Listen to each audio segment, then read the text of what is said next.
سلامونه زموږ ګرانو خوږو دوستانو ملګرو په خاص ډول زموږ د کمپیوټر صفري زده کړې کورس کوللیو شاګردانو او د زموږ یوټیوب چینل مینوالو ستړي مه شئ خدای دې وکړي چې ټول ښه او جوړ او صحتمند اوسئ.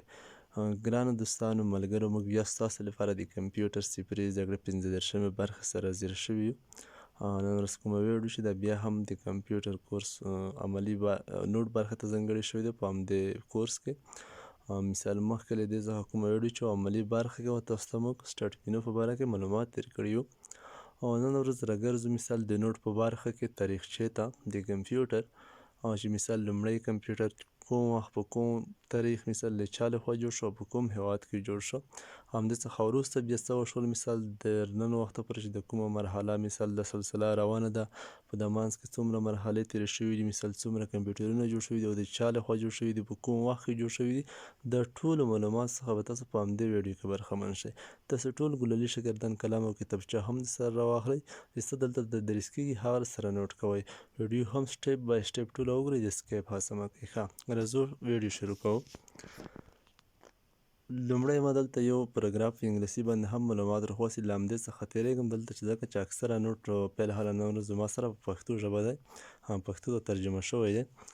تاسو متوجه شئ نوټ لږ ډېر دی تاسو حوصله وکړئ بې حوصلې کېږئ مه او په کاته یې سره نوټ کوئ ویډیو ته سټاپ کوئ مثال نه وروسته بیا دوباره پلی کوئ. ښه دلته داسې لیکل شوي دي چې مثال لومړی کله د کمپیوټر تاریخچه چې د له همدې ځایه شروع شوي ده مثال د سلسله لومړی یو مشین چې د مثال 2500 کاله مخکې جوړ شو د چینایانو لخوا چې د ابکاس په نوم ونومول شو د کمپیوټر کومه سلسله چې د له چین څخه شروع شوې ده مثال همدغه په همدې برخه کې چینایانو همدا فکرونه د سویچونه وجنګول چې مثال د یو داسې مشین جوړ کړه چې د هغه د ابکاس په نوم مثال کومه عملیه شروع کړي مثال ترسره کوله وبښئ چې د همدغه مشین د جمع او منفي ضرب تقسیم همدا عملیې ترسره کولې چې کټ مټ د کلکولیټر په شکل کې و خاص لکه کلکولیټر په همدې پوزیشن کې و مثال همدغه عملیې به ترسره کولې جمع به یې کړه منفي تقسیم ضرب همدا عملیې به سرته رسولې چې همدغه مشین د ابکاس په نوم و مثال دوی لخوا همدا نوم ورکړل شو او په چین کې 2500 کاله مخکې له چینایانو لخوا جوړ شو. همدا ویډیو ته سټاپ کوئ همدا نوټ اخلئ نه وروسته بیا دوباره پلی کوئ. ښه راځم بله مرحلې ته بل پیج ته وړم چې له همدې څخه وروسته څه وشول.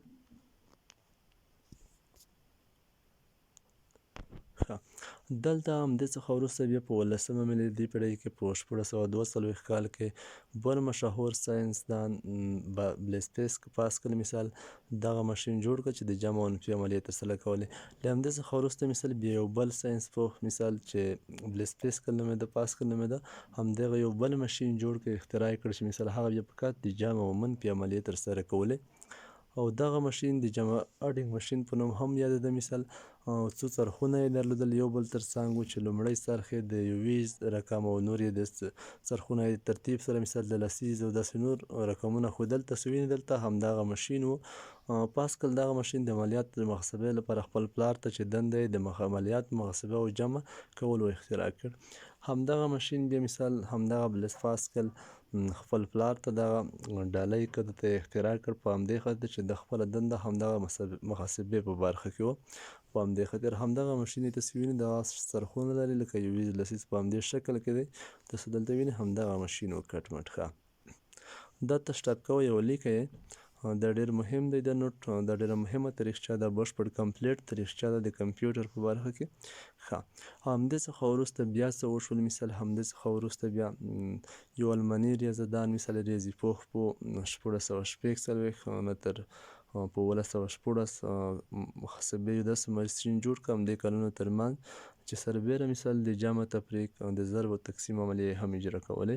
له همدې څخه هم ښه یعنې مثال لومړی مشین چې و چې د ابکاس په نوم ټولې عملیې وې یعنې وروسته چې یو بل مشین مثال د بلیس پاسکل لخوا جوړ شه هغه فقط دوې عملیې ترسره کولې چې مثال یوه عملیه څه شي وه د جمع او منفي عملیې ترسره کولې.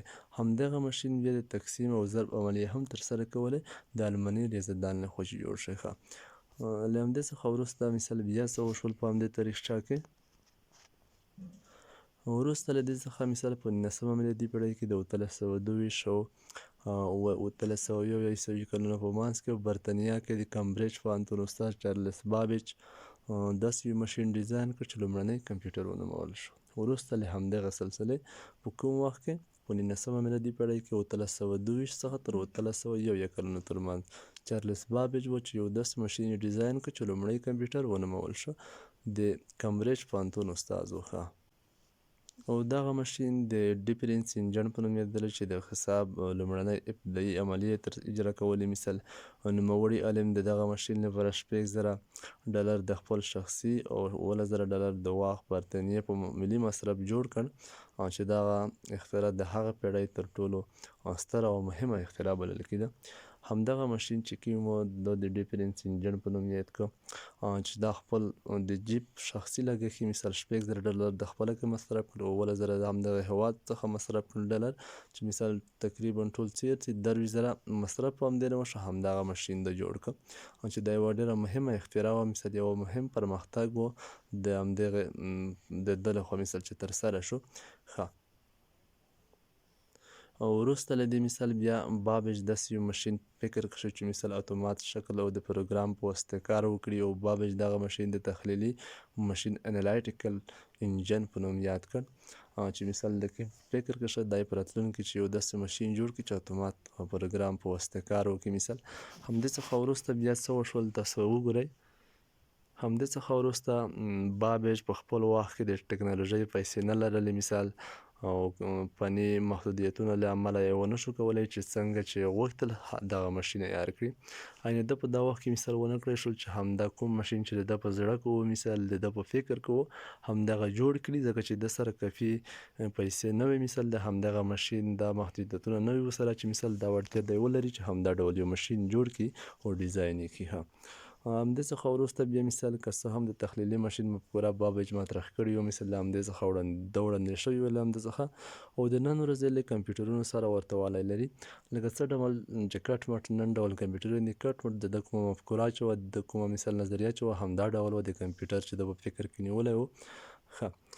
که څه هم د ده مفکوره د مخکې وه، خو ده د بعضې نه امکاناتو د نه شتون له امله دغه ماشین ترې پاتې شو او په وخت کې جوړ نه کړ. له همدغه خپله مثال د چارلس بابیج دغه تصویر دی د ده په خپله همدغه کمپیوټر و چې د ده لخوا جوړ شوی و، مثال په $10,000 چې $6,000 خپله شخصي د جیب مصرف کړی او $11,000 د ملک څخه مصرف کړي وي، چې تقریبا $10,000 ټوټل له همدغه ماشین یې جوړ کړی و. له همدې څخه وروسته مثال بیا څه وشول د کمپیوټر په تاریخچه کې. تاریخچه لږ زیاته ده، خو تاسو به حوصله وکړئ، فقط مکمل درسره واخلئ. کمپلیټ تاریخچه ده د کمپیوټر، تاسو فقط هر مرحله هر سټپ تاسو ټایپ کوئ، درسره لیکئ، درسره اخلئ. نو په همدې اساس مثال چې د ده کومه نظریه چې وه، د نن ورځې کوم کمپیوټرونه چې دي په ننني ژوند کې چې اوس موږ تاسو ترې استفاده کوو، همدې ته ورته وه. نو دی په همدې خاطر د کمپیوټر بنسټګر او ایښودونکی ونومول شو. چارلس بابیج. د بابیج تحلیلي ماشین د 5 لاندنیو ځانګړتیاوو په لرلو سره د نن ورځې کمپیوټرو بنسټ کېښودله، چې هغه دغه ځانګړتیاوې لرلې چې مثال نن سبا کمپیوټرو بنسټګر موږ تاسو یاد کړو، مثال د کمپیوټر بنسټګر چې همدې کمپیوټرو ته ورته والی لرو، همدغه ځانګړتیاوې د ذخیره کولو وسایل یې درلودل، بالکل لکه مثال ریم، سټوریج، هارډ ډیسک، مثال د ټول په سټوریج کې رسي. له همدې څخه وروسته مثال پروسیسر یې درلود. پروسیسر په همدې معنی چې مثال عملیه کوونکي پر ځای لرله، لکه څه ډول چې موږ تاسو پروسیسر په بشپړ ډول پېژندلی دی. مثال تاسو ته په تېرو ویډیوګانو کې تشریح کړی و. خدای دې وکړي تاسو څوک مشکل په همدې برخه کې ونه لرئ. که بیا هم په تاسو کې څوک نوي یاست، مثال چینل ته نوي داخل شوي یاست، تاسو کولی شئ چې زموږ یوټیوب چینل کې پلی لیست ته لاړ شئ. پلی لیست کې د کمپیوټر صفري زده کړه په نوم فولډر ولټوئ، هلته ټولې ویډیوګانې شته، مثال پروسیسینګ ډیوایس، سټوریج ډیوایس، دا مکمل کمپیوټر تعریفونه، ډیټا انفارمیشن، ټولو معلوماتو څخه تاسو برخمن کېدلی شئ. هر څه په باره کې جلا جلا ویډیوګانې شته. همدې څخه وروسته مثال کنټرول باکس یې درلود. بله نتایج د لید وسایل یې لرل، مثال لکه پروجیکټور چې کوم نتایج مثال په خلی کېږي، مثال په ډسپلی کېږي، همدغه وسایل یې هم لرل. همدې څخه وروسته مثال بیا څه وشول، یوه انګلیسي ښځه چې اګسټا اډه نومېده، مثال د همدغه په نوم د بابیج سره د تحلیلي ماشین لپاره پروګرام جوړونه کې مرسته کوله. د کوم بابیج چې کوم نظریه په زړه کې نیولې وه. مثال په همدې برخه کې همدې ښځې هم له همدې سره د کمپیوټر نظریه ښیم چې همدې سره همدې ښځې هم په همدې برخه کې کومک کوله، همکاري یې کوله، همدغې سره ملګرې وه. بابج خپله چې وه د کمپیوټر بنسټګر و، مثال د کمپیوټر ایښودونکی و. بیا ایډه چې وه د کمپیوټر لومړی پروګرامره وه چې مثال یو پروګرام د دې په نوم نومول شوی و. لومړی پروګرام دې جوړ کړی و مثال د پروګرامونو په برخه کې. او په حقیقت کې همدغه ښځه د بابج مفکوره چې وه تشویق کوله د بابج کومه نظریه چې وه مثال کومه مفکوره چې وه دا به دې ډېره تشویق کوله، مثال سپورټ کوله، به یې ملاتړ به یې کوه. د پروګرام لیکلې ژبه اډه یې په 1991 کال کې معرفي کړه. دې خپله مثال کومه ژبه چې جوړه کړې وه د اډه په نوم هغه یې په 1991 کال کې معرفي کړه، وړاندې یې کړه او د نوموړې ښځې په نوم اډه ونومول شوه. مثال د دې کوم نوم چې و د اډه په نوم همدغه ژبه مثال همدا سافټویر چې و همدغه ونومول شو د پروګرام. ښه له همدې څخه وروسته دا خپل مثال د همدې تصویر دی، د همدغې اګسټه اډه تصویر دی همدغه. دا د همدې ښځې د کومه پروګرام جوړونکې چې وه چې مثال د چارلس بابج سره یې همکاري کوله په همدې برخه کې. ښه له همدې څخه وروسته مثال بیا د کوم کمپیوټر تاریخچه چې د په همدې کې نور څه وشول تاسو متوجه شئ. دا ټول معلومات د سره نوټ کوئ په کارت د کومه ویډیو چې دا تشټاپ کوئ نه وروسته دوباره بیا پلی کوئ. ښه وروسته له همدې څخه مثال د جدول بندي ماشین چې ټابلیټینګ ماشین په نوم د جنورۍ په 8 نیټه په 1989 عیسوي کال کې د ډاکټر هرمن هالریټ لخوا د امریکا په متحده ایالات نیویارک ښار کې جوړ شو.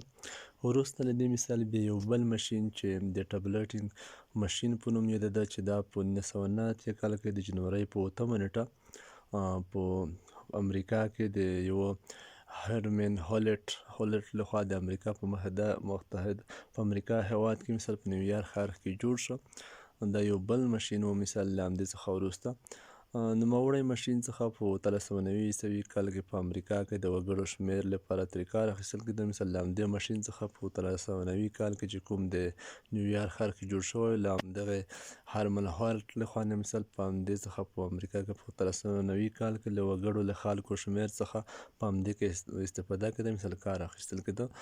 وروسته له دې مثال په 1994 عیسوي کال کې نوموړي ډاکټر تصمیم ونیو چې یوه کمپنۍ خپله جوړه کړي. مثال وروسته له دې چې د تجارت بازار ته وړاندې کوم تجارت چې د مثال د کوم کمپیوټر مثال کوم ماشینونه چې د وړاندې کول جوړول همدغه بازار ته وړاندې کړي. له همدې لپاره د یوې کمپنۍ په فکر کې شو. وروسته له دې همدغه ماشین د جوړ کړی تصویر همدغه ماشین و.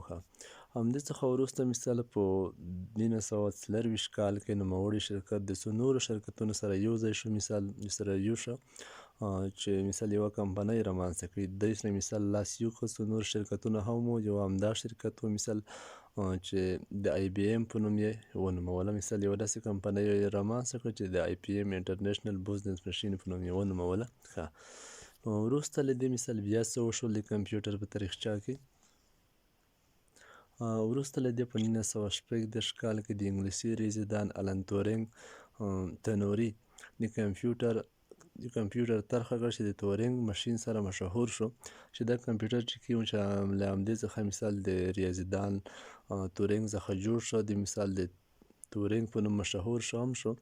دا کمپیوټر د مختلفو منطقي عملیو مثال د محاسبې وړتیا درلوده. او وروسته د ماشین منطق او د تورینګ پین سټیټ ماشین د کمپیوټر په عملو کې د ماشین ژبه د نظر په بحث تبدیل شو. همدې څخه وروسته مثال همدغه ماشین او تصویر همدغه د تورینګ لخوا جوړ شوی و. په 1986 کال کې دا د تصویر د تورینګ تنوري همدا د تصویر دی همدا ماشین د جوړ کړی و.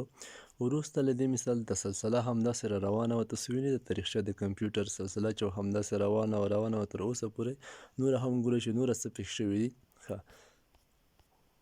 تاسو دلته وګورئ. وروسته له دې مثال چې لومړی عصري ډیجیټل کمپیوټر جوړ شو هغه مثال بیا په 1990 څخه 1942 کلونو ترمنځ په عیسوي کلونو کې دا د سټیټ پوهنتون یو پروفیسر لخوا جوړ او د ای بي سي په نوم ونومول شو. همدا کمپیوټر ډیجیټل عصري لومړی کمپیوټر. نوموړی عالم د فزیک او اختصاصي پروفیسر و. مثال د فزیک په برخه کې زده کړې کړې وې. مثال له همدې برخه کې تخصص کړی و چې پروفیسر و د لیوا سټیټ یونیورسټي د همدې یو فارغ شوی زده کوونکی و. هم په همدې ټیم کې برخه درلوده چې د جان انډساپ په نوم نومېده او د لاوا سټیټ یونیورسټي کې له همدې څخه فارغ شوی و. مثال په همدې ټیم کې همدې زده کوونکي هم برخه درلوده چې دا زده کوونکی دی کلیفورډ ویري په نوم نومېده. مثال کله چې نوموړی کمپیوټر سر ته ورسېدو 9.5 فونډه وزن یې درلود، 3000 بایټه چې د 4.0 کیلو بایټه کبي سره مساوي دی. د ډیټا د ساتلو وړتیا یې درلودله او همدارنګه د ننني کمپیوټر سره یې مشابه و چې سیستمونه یې هم درلودل. همدغه ډول کمپیوټر په همدې وخت کې دوی رامنځته کړه. همدغه کوم زده کوونکی چې و همدا هم په دا ټیم کې سره ملګری و. مثال کلیفورډ ویري له دوی لخوا یو داسې کمپیوټر جوړ شو چې مثال 9.5 فونډه وزن یې درلود، 3000 بایټه 4 کیلو بایټ سره مساوي دی. همدومره ډیټا ساتلو وړتیا یې درلوده. مثال دومره ذخیره کوونکي وسایل دوی درلودل. او همدا د کمپیوټر چې و د کوم ننني کمپیوټر چې دی همدې ته ورته و. مثال همدا لاندې نشان دی تاسو وینئ. مثال دا په انګلیسي کوم عملي چې په دې کې ټوله دلته لیکل شوي دي. مثال باینري اریمیټیک پیرل پروسیسینګ، مثال نیګنیټیو میموري، سپریټ میموري اینډ کمپیوټر فانکشن. همدا کمپیوټر و تاسو وینئ ډېر لوی کمپیوټر دی. د بیخي لومړی ډیجیټل کمپیوټر چې و همدغه و، بیخي زیات لوی کمپیوټر دی چې بیخي دا د وړلو هېڅ امکان نه لري ګوډلیو شاګردانو. که څه هم دغه کمپیوټر پروګرام یا برنامې قابلیت یې نه درلود، خو د خطي معادلاتو د حل لپاره ترې استفاده د کمپیوټر چې و په دې کې مثال د پروګرام د چلولو کوم هغه نه لکه څرنګه چې سیسټم سافټویر وینډوز لینکس دا مثال د یو خطي معادلې د لارې له همدې څخه استفاده کېدله.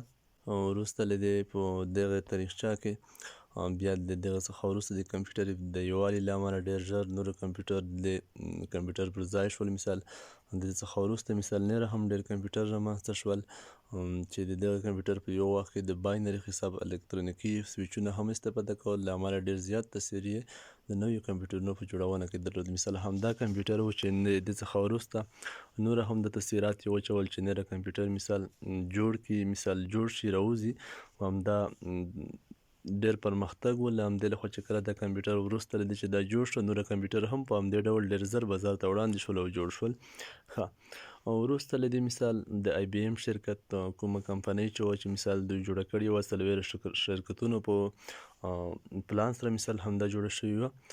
د همدغې مثال بیا د اټومیټیک سیکوینس کنټرولر کلکولیټر ASCC په نوم د مارک 1 چې د هارډویر پوهنتون یو کارکوونکي لخوا چې د الکترونیکي کمپیوټر په نوم مشهور و جوړ شو. یو بل کمپیوټر مثال د آی بي ایم شرکت لخوا د مارک 1 څخه مثال همدې په واسطه چې د هارډویر په پوهنتون کې د کارکوونکی و د ارومیټیک سیکوینس کنټرولر کلکولیټر ASCC په نوم یو کمپیوټر یو ماشین یې جوړ کړ. مثال چې د الکترونیکي کمپیوټر په نوم همدغه مشهور شو. همدا ډول یو ماشین یې جوړ کړ. له همدې څخه وروسته کوښښ کېدله چې له نوموړي کمپیوټر څخه په آخرني برخه کې د دوهم نړیوال جنګ کې ترې استفاده وشي.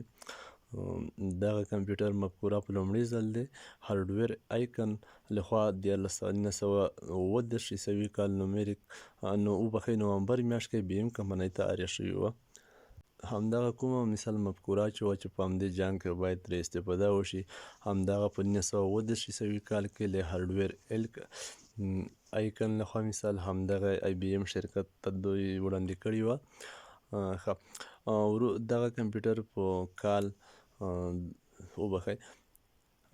وروسته له دې مثال آی بي ایم شرکت انجینر ټامس واشټن لخوا نوموړی طرحه مطالعه شوله مثال او د جوړېدو امکان یې ورکړ.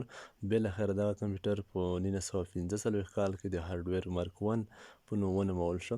د کوم کمپیوټر چې و دا د هارډویر مارک 1 په نوم ونومول شو. مثال لومړنی ډیجیټل کمپیوټر و چې 15 متره یې اوږدوالی و، 2.5 متره یې لوړوالی و او 15 ټنه یې وزن درلود او لاندې ځانګړتیاوې هم درلود. داسې ځانګړتیاوې هم وګورئ.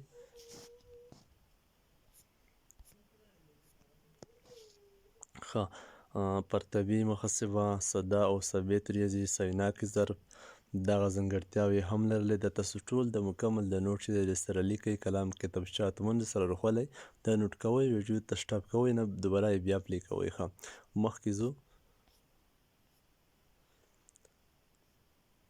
او وروسته له دې په 1945 عیسوي کال کې نوموړی ماشین د جان میچلي او د فرفر اکرټ لخوا په شریک ډول په یونیورسټي په همدې کوم پوهنتون چې دی په دې کې نور پرمختګ هم ورکړل شو همدغه نوم ته وینئ یونیورسټي اف فینانسینیا ایزمور سکول اټ الکترونیکل انجینرینګ په همدې پوهنتون کې همدې کمپیوټر ته له همدې دوی کسانو لخوا نور هم پرمختګ ورکړل شو مثال یو د پرپر ایکرټ او بل جان میچلي لخوا د کمپیوټر نور هم پرمختللی شو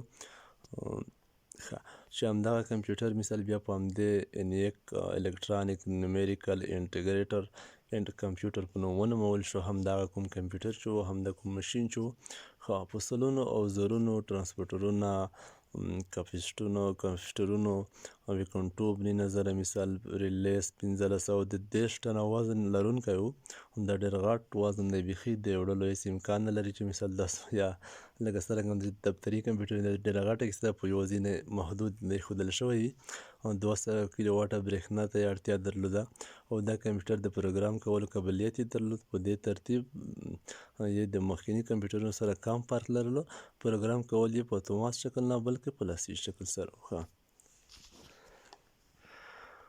د یو محاسب لپاره پروګرام کول یې مثال له نیم ساعت څخه تر یو نیم ورځې مکمل وخت نیو چې وروسته بیا دغه ماشین د امریکا متحده ایالاتو د استخباراتو او د پوځ وزارتونو لخوا په کار وړل کېده همدغه ماشین چې و مثال وروسته له همدې جوړونې مثال بیا له امریکې کوم استخبارات چې د پوځ وزارت له همدې لخوا مثال په مخ وړل کېده له همدې لخوا بیا اداره کېده که چیرې نوموړي ماشین جوړښت د پام وکړو مثال دغه ماشین داسې پروګرام شوی و د کوم دا ماشین چې موږ تاسو وصیت کړ دغه 10,000 ټنه وزن چې درلود چې د بندو چې د لګولو او بندولو لپاره یې مثال کیبلونو څخه کار اخیستل شو او د اوسني کمپیوټر سره ډېر ورته وایي خاص کټ مټ مثال همدا ډول ډیزاین و همدا ډول جوړ و په همدې ترتیب و لکه څه ډول چې د اوس مهال کمپیوټرونه دي مثال په همدې ډول عملیې ترسره کولې همدا ډول پرزجات یې درلودل کټ مټ همدې ته ورته و